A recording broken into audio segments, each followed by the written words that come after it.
Bismillah. Makey. İbrahim akaga öttü. Atım. Xudo xolasa nasip qilsin, yaxshi at bo'lsin ha.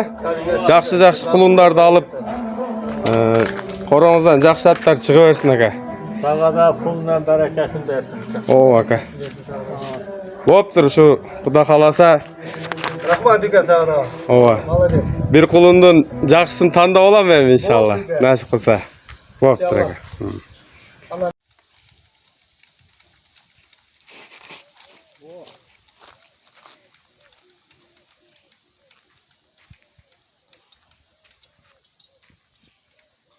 Bakayım ne atı kedi uzat.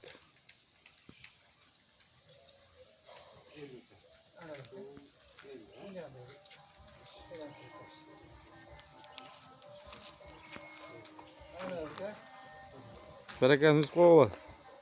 Eme aga yağına жақсы at oldu şimdi. Bir kulundu tanıdap bana derseniz. Uş kulun жақсы de.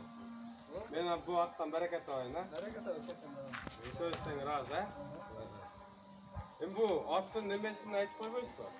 O Kaygırda жүрді да bu. Tol kaygırda жүрді ha. Ulak eş derse görmedi. Üstüsünde gegen boyunca ulakta жүрді. Kolda жүрді. Hazır 5 asıl. Және жақсы. Ulağı в общем zor eken de ha. Жүрек тоғы да.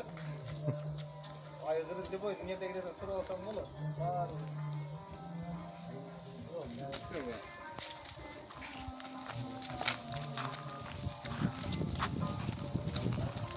Hadi.